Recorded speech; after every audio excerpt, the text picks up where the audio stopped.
Let's Mike News at 5।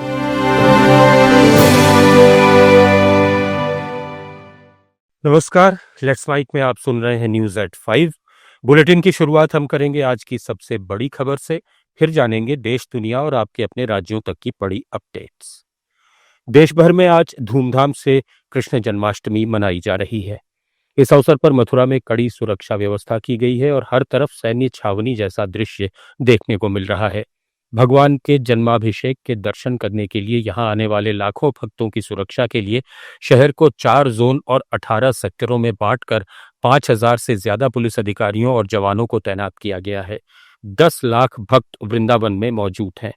Banke Bihari मंदिर के बाहर लंबी लाइनें हैं। श्री कृष्ण जन्मभूमि पर ठाकुर जी को अर्पित होने वाली पोशाक को 6 महीने में मथुरा के कारीगरों ने तैयार किया है। इसमें सोने चांदी के तारों का इस्तेमाल किया गया है। राष्ट्रपति द्रौपदी मुर्मू और प्रधानमंत्री नरेंद्र मोदी ने जन्माष्टमी के अवसर पर लोगों को शुभकामनाएं दी हैं।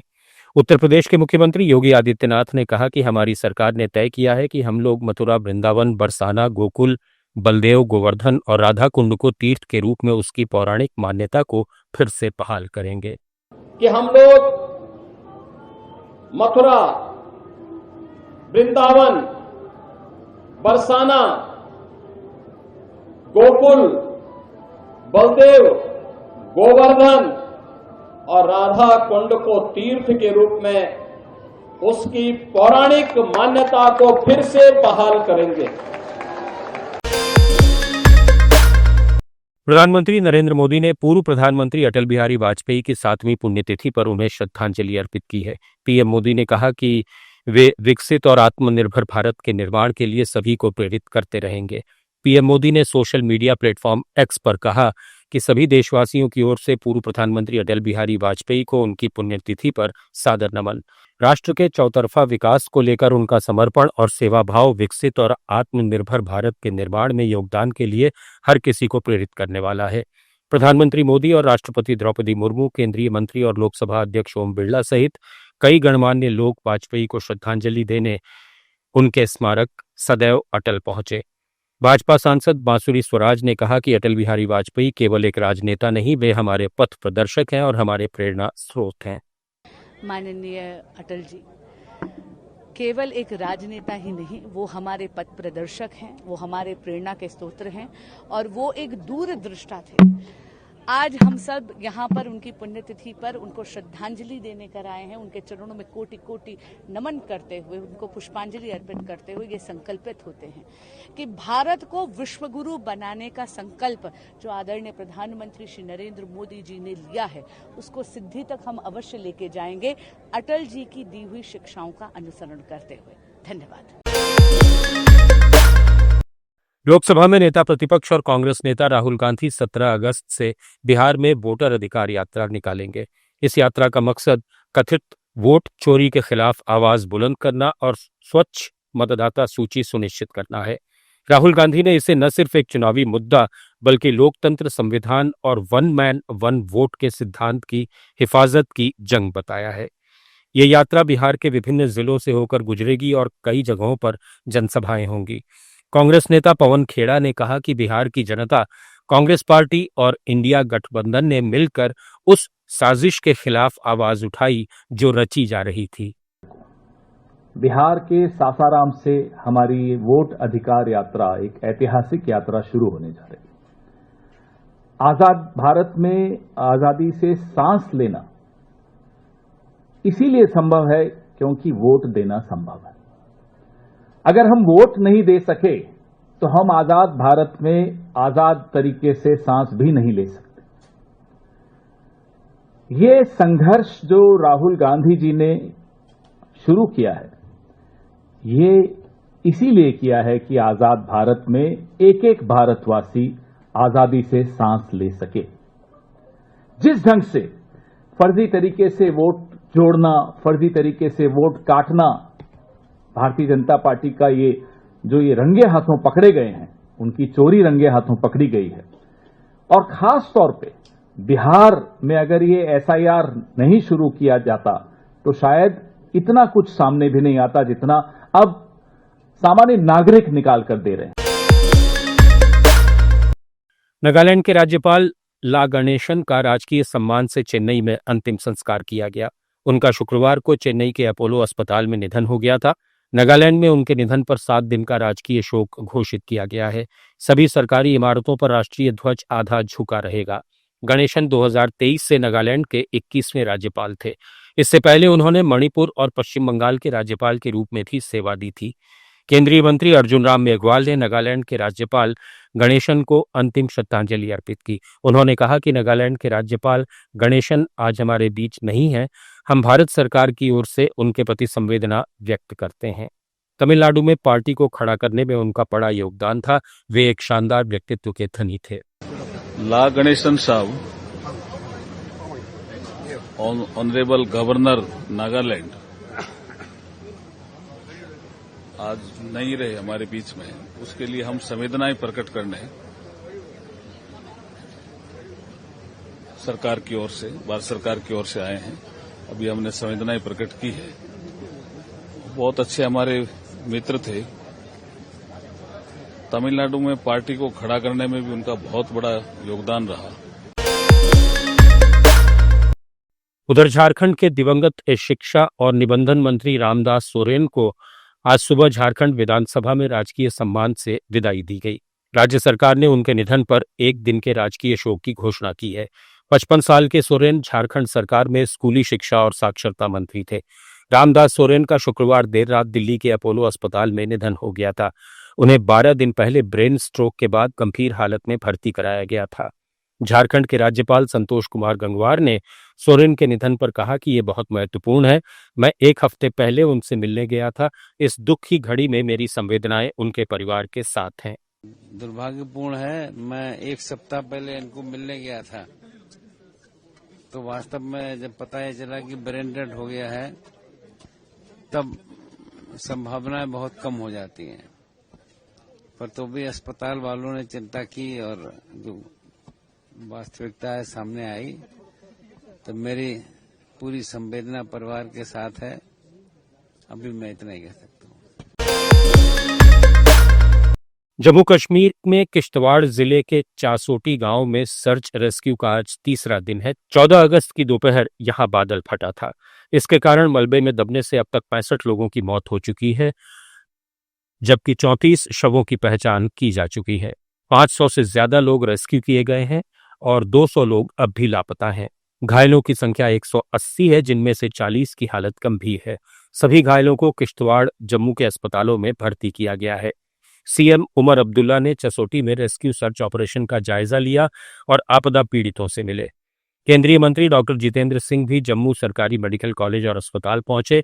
उन्होंने किश्तवाड़ आपदा में घायल हुए लोगों से मुलाकात की। जहां तक मृतकों का ताल्लुक है, अलग अलग चैनल्स अलग अलग आंकड़े दे रहे हैं, लेकिन औपचारिक तौर पर हमें कल रात तक, क्योंकि रात को भी ऑपरेशन जारी रहे, 53 बॉडीज वहां से हम निकाल पाए। उनमें से 4 अभी आइडेंटिफाई होनी बाकी है, बाकी आइडेंटिफाई भी हो गई। तो औपचारिक तौर पर 53 बॉडीज हैव बीन रिकवर्ड, तो उसको हम ऑफिशियली डेड कह सकते हैं। लेकिन खुदा ना खास्ता कितनी दबे हुए अभी, क्योंकि जहां पर वो लंगर का पंडाल था उसमें भी हो सकता है कि 100-200 से अधिक हों, क्योंकि उस समय जब ये आपदा हुई है तो लगभग 1,500 से 2,000 लोग वहां पर थे। कुछ लोग लंगर के भीतर, कुछ बाहर पंडाल में, और कुछ यात्रा के लिए कूच कर रहे। और इसी के साथ साथ जो लोग बह गए होंगे बदकिस्मती से, उनकी भी संख्या लगानी अभी कठिन रहेगी। जो स्थानीय वहां के मृतक थे उनका एक संस्कार परसों ही किया गया चुनाव के। बिहार के मुख्यमंत्री नीतीश कुमार ने दावा किया है कि उनकी सरकार ने 50 लाख युवाओं को सरकारी नौकरी और रोजगार देने का लक्ष्य पूरा कर लिया है। इसके साथ ही उन्होंने एक्स पर लिखा, अब हमारी सरकार ने अगले 5 साल में 1 करोड़ युवाओं को नौकरी और रोजगार देने का लक्ष्य रखा है। इसके साथ ही राज्य में उद्योग लगाने वाले उद्यमियों को विशेष आर्थिक पैकेज दिया जाएगा। उन्होंने जिन सुविधाओं की बात की वो है कैपिटल सब्सिडी, ब्याज सब्सिडी और जीएसटी के लिए दी जाने वाली प्रोत्साहन राशि को दोगुना किया जाना। सभी जिलों में उद्योग लगाने के लिए जमीन उपलब्ध कराई जाएगी। ज्यादा रोजगार देने वाले उद्योगों को जमीन मुफ्त दी जाएगी। उद्योग लगाने के लिए आवंटित भूमि से संबंधित विवादों को समाप्त किया जाएगा। ये सारी सुविधाएं अगले 6 महीने में उद्योग लगाने वाले उद्यमियों को दी जाएंगी। मुख्यमंत्री ने लिखा है कि इसके अलावा राज्य में उद्योग लगाने वाले उद्यमियों को मदद देने के लिए कई और व्यवस्थाएं की गई हैं। तमिलनाडु के ग्रामीण विकास मंत्री आई पेरियासामी के कई ठिकानों पर ईडी ने छापेमारी की। रिपोर्ट्स के अनुसार ये छापेमारी अवैध धन शोधन के सिलसिले में की जा रही है। मंत्री के कुछ रिश्तेदारों के घर भी छापेमारी की जा रही है। ईडी की इस छापेमारी से तमिलनाडु के राजनीतिक गलियारे में हलचल बढ़ गई है। ईडी सूत्रों के अनुसार आई पेरियासामी पिछली डीएमके सरकार में आवास और शहरी विकास मंत्री थे। मकान आवंटन में गड़बड़ी के आरोप लगे थे। उसी मामले में ये कार्रवाई हो रही है। भ्रष्टाचार निरोधक विभाग ने 2006 में डीएमके शासन के दौरान आय से अधिक संपत्ति अर्जित करने के आरोप में 2015 में मामला दर्ज किया था। ईडी ने धन शोधन का मामला दर्ज किया था।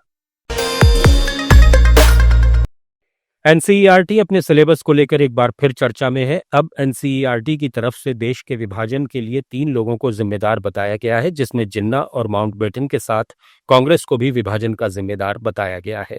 इस किताब का टाइटल विभाजन के दोषी दिया गया है। साथ ही कहा गया है कि विभाजन के दर्द को भुलाया नहीं जा सकता।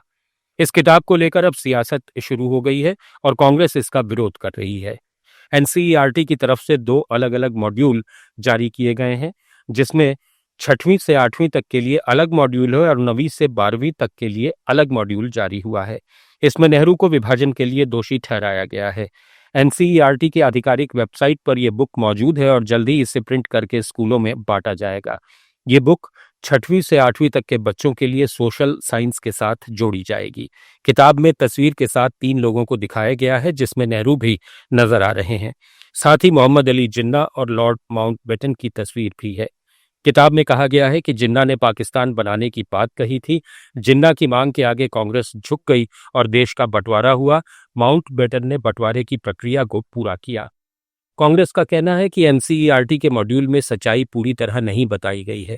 कांग्रेस नेता संदीप दीक्षित ने नए एनसीईआरटी मॉड्यूल पर कहा कि मैं एनसीईआरटी को चुनौती देता हूं कि बंटवारे पर चर्चा करे। आज एनसीईआरटी आ गई है, जो चाहे छाप दो, झूठ, फर्जी, फरेब, इतिहास का नहीं पता इनको, हिस्ट्री का एच नहीं पता इनको, तो अपना बोलते रहें जो बोलना है। इसका कोई मतलब थोड़ी है। आपको हर सब्जेक्ट को बिल्कुल भारतीय जनता पार्टी का मुखपत्र बना देना तो बनाइए। ये तो बीजेपी और संघ पता नहीं कब से बोलता चला आ रहा है। रूसी राष्ट्रपति पुतिन और अमेरिकी राष्ट्रपति ट्रंप ने अलास्का में मुलाकात की। उनके बीच यूक्रेन जंग खत्म करने पर करीब 3 घंटे मीटिंग हुई। इसके बाद दोनों नेताओं ने सिर्फ 12 मिनट की जॉइंट प्रेस कॉन्फ्रेंस की। इस दौरान उन्होंने पत्रकारों के किसी सवाल का जवाब नहीं दिया। प्रेस कॉन्फ्रेंस के दौरान ट्रंप ने कहा कि मुझे लगता है कि हमारी बैठक बहुत सकारात्मक रही। हमने कई बिंदुओं पर सहमति जताई, लेकिन कोई डील नहीं हुई। कोई समझौता तभी होगा जब वो अंतिम रूप लेगा। ट्रंप ने इस बैठक को 10 में से 10 अंक दिए। I believe we had a very productive meeting. There were many points that we agreed on. Most of them, I would say, a couple of big ones that we haven't quite got there, but we've made some headway. So there's no deal until there's a deal. I will call up NATO in a little while. I will call up the various people that I think are appropriate, and I'll, of course, call up President Zelensky and tell him about today's meeting. It's ultimately up to them. वहीं Putin ने कहा कि उनके लिए रूस की सुरक्षा सबसे जरूरी है। यूक्रेन की स्थिति हमारी सुरक्षा के लिए एक बुनियादी खतरा है। One of the central issues was the situation around Ukraine. We see the strive of the administration and President Trump personally to help facilitate the resolution of the Ukrainian conflict, and his strive to get to the crux of the matter, to understand this history, is precious. As I've said, the situation in Ukraine has to do with fundamental threats to our security. Moreover, we've always considered the Ukrainian nation, and I've said it multiple times, a brotherly nation, however strange it may sound in these conditions. We have the same roots, and everything that's happening is a tragedy for us and terrible wound. Therefore, the country is sincerely interested in putting an end to it. At the same time, we're convinced that in order to make the settlement. News eight 5 में फिलहाल इतना ही। जुड़े रहिए let's mic के साथ। आप सुन रहे थे let's mic more than radio. Follow कीजिए हमें हमारे सोशल मीडिया प्लेटफॉर्म्स पर।